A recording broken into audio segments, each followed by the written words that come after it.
TV yamakateerera kudai so ndiyo Kulian TV yacho patinokupai nhau ma-updates nezvinhu zvakasiyana-siyana zvinenge zvichiitika one chivhitivhiti. Nhasi ndauya kuti ndingobuditsa tsamba yandaona kuti ndinyore, but zvandichaita ndichatry kuisummarize nemusoro panapa because andizive kuti pandaitumira pacho ichanosvika here, ichanogamuchirika here ikoko, but iko zvinezvi I wish kuti vana veZimbabwe vange vachinzwawo type yetsamba iri panapa. Sekutaura kwandazviita ndichangomemorize ndichangopfura nemo ndichingoisummarize panobatika pachinhingirikina.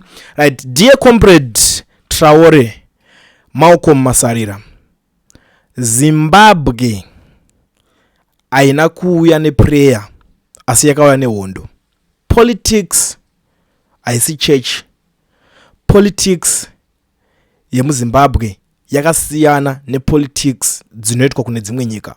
So wherever you are my brother, ndakutongokumbirawo kuti usimbe, ushinge Zimbabwe kuti isvike pairi pakasanganikwa nevanhu vakawanda. Kunotori nevamwe vakagurwa musoro, kune vamwe vakatofa, pakaitwa utengesi hwakawandisa kuti isvike pakuzonzi yauya.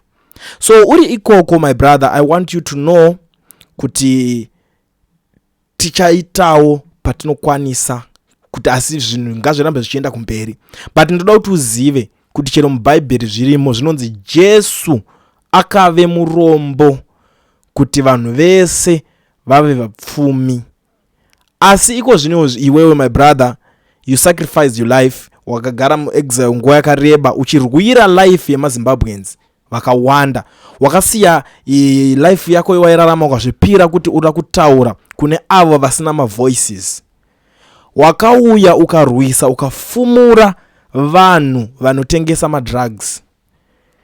Asi pakufumura ipapo wakabva waitwa inonzi musoro waJohani Mundiro ndiwo wakatorwa ukaitwa munhu weexample. But I want you to know my brother kuti zvanga zvichatozopararira wakatoseva malives evamwe vana vachiri kuzvikoro kuti vaikwanisa kuzosangana kana kuzotengeserwa nevamwe vanga vasati vatomadzidziswa madrugs acho, but wakamira ukaexposa ukafumura zvinhu zvakawanda. Izvozvo zvawakaita chete my brother zvinoda kutendwa. Jeri harina kugadzirirwa mhuka, rakagadzirirwa vanhu. Always remember kuti even ana Paul vaitosvika pavaitonyora tsamba vachinyorera vari panze, iye ari mujeri achiti ndiri mujeri asi jeri harizi mandiri. So kwauri ikoko my brother, ramba kutongwa neenvironment yako, simbiswa mumweya, tozviziva kuti nyama ingange ichingorwadziswa, pfungwa dzinenge dzichiremedzwa, uri kufirira kufaitira zvinokushungurudza uchiona uchitambudzwa nevanhu vaapadhuze kufa zvavo, but uchiita zvinhu zvakanaka for nyika yako. Vanhu vanonyebedzera kudzungaira vachida kunyebedzera kuti accountability zvese tiri kuita zvinhu zvinoningirikana vachiti pasine corruption, but vachinyatsoziva kuti ivo varimo muzvinhu zvacho, vari kudzinga imwe corruption vachiintroduce imwe corruption. Ukaexposa madhiri ukama huri nevanhu mupolitics zvakawanda zvawakataura my brother. But wherever you are, ziva chinhu ichi chakakosha nhasi kuti vana veZimbabwe havasi kuzokukanganwa. Vana veZimbabwe havakusiye wakadaro, wakatorwa kurwa kakanaka pako, wakatosakura, wakatozunza zvava kune vana veZimbabwe. Izvo so to be very honest with you my brother, vanhu vese vari kutaura nezvako uri ikoko. Vanhu vari kuita zvakawanda, vanhu vari kucirculate mamessages, zvinhu zvawakataura waitoita kunge wanga wakapfekwa, vari kuita mareposts, vanhu vari kutaura zvinhu zvakasiyana-siyana. Takanzwa mamwe mashoko akawanda, takanzwa kamwe kakushungurudzwa kwakaitwa kwakabatwa zvese zvakasvika kumhuri yeZimbabwe. But tinoda kutongokuzivisa my brother, ramba wakashinga, ramba wakadzvanya, hakuna chinhu chinouya nyore. Ndakarinzwa shoko rakasvika futi kumaZimbabweans pavakakubata wakataura kuti sungai zvenyu asi pasi necorruption, kureva kuti nevakakusunga vacho waitorwira kodzero dzavo. Vana vembwa vazosvinure musi umwe chete, asi wakatorwira chero vakakubata vacho.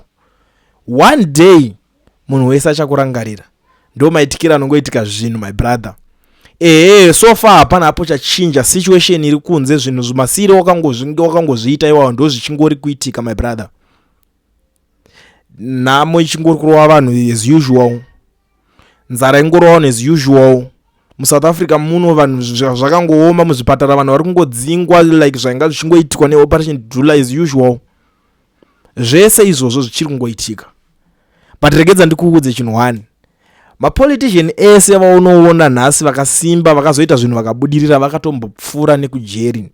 Nelson Mandela akapinda akapfura neko, ana Robert Mugabe vakapinda vakapfura neko, kusanganisira the sitting president wacho Emmerson Mnangagwa akapfura nekujeri futi, akatopotsa atouraiwa, anga akatotongerwa rufu.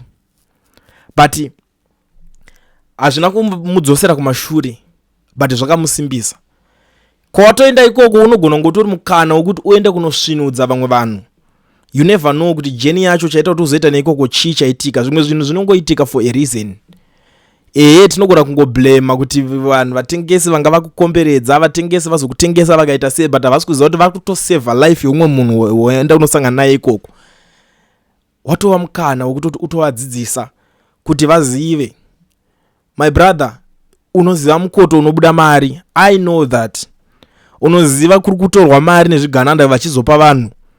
Unoziva zvese zvinoita kuti munhu azonzi akuitiswa mari nezvigananda. But wakasarudza kuignore zvese izvozvo. Ukataura kuti mukana iyoyo ndo iri todiwa nevechidiki. Ukati mari iyoyo vari kuzosara nayo change vachizohafurira vachigurirawo vamwe, uri kutodawo mukana yakaita seiyoyo kuti unge ichisvika kune vechidiki. Wakaramba kupuhwa nzungu uchirwira vanhu. So my brother, wherever you are, ramba wakashinga wakasimba. Rwendo rwakatanga rusinyororo. It's never easy. Hapana chinhu chinouya nyore nyore. Chero Zimbabwe yacho kuti isvike pairi panapa zviuye nyore nyore. Kutobuda uchitaura against vanhu vari kuita zvinhu, especially munhu anenge ari mupower, anenge akuda kuzoshandisawo kutaura zvishandwa, achitaura zvakaanoda pamusoro pezvozvo. Pamusoro pako anokwanisa kukuratidzawo masimba. Asi tiri kungoti mumwe yasimbiswa. Akasike kutanga wakatombotaura ukati wakanga wakavharirwa dzimwe 2 years wakatombobatwa futi. Saka haisisiri nzvimbo yekuti ungachatya kunzi waenda. Chero ukanzi wanyimwa beu hazvichakuvhundutse panguva ino. Chero ukanzi waitwa sei kana kuti watongerwa mamanzi mangani hazvichambokutyise panguva ino. Asi chandinokuvimbisa nje kuti chauri kurira one day chichaita. Tiri kuziva pane vanhu vakufamba vachitaura kuno my brother, you have to know this. Vari kutaura kuti zvoni hanzi iwewe uri kushandisa zita ravice president without his concern. Iwewo chokwadi ndiwo unochiziva my brother. Hausi munhu wekuti uri munhu wechibalance waitoziva zvawaitoita. Saka ndo zvandangokwanisa kuti ndinge ndichitaura. Asi zvimwe zvacho ndinoda kuti usangane netsamba. I wish kuti vanhu vandatumira vachakwanisa kusvika netsamba kwauri, vakange vachikuratidza tsamba yabva kuna Kuliend. Yes, tinongomirawo newe sekumirawo kwawaita nemaZimbabweans. Hauna one day rekuti takambotry kuti uya timbotaura, timbobvunzana nyaya dziripo, kuti the current situation chinhu zvakasiyana siyana ukamboramba. Hapana kana dero wakamboramba. Waingoramba uchingobatika uchingouya. Tinozviziva vanhu vakawanda vamwe vaibenefita from your content, now they are now afraid kuti vamenshine zita rako vataure kuti wakabatwa. Tiri kuzviziva vanhu vakawanda vawakasumudza, vamwe vawakatobatsirawo. Hapana kana wana ari kutaura. Vamwe vakukuroverera pamuchinjikwa. Kune umwe atotaura akati zonanzi wewe wakazobatwa une mapepa maflyer. Vamwe varitaura zvakasiyana siyana zvekunyeba zvega zvega. Asi zvinhu zvinoitika my brother. Be strong. Simbiswa wherever you are. Kuliend, I'm out. Kuliend TV, Team BAT. Asi vanhu vachishamsika. Kuliend TV haichatsika. Saka subscribe wozolaika. Uchawana zvisapa nachichazosha. Everybody say Kuliend, Kuliend, Kuliend, yeah. Information need brilliant, brilliant, brilliant, yeah. Everybody say Kuliend.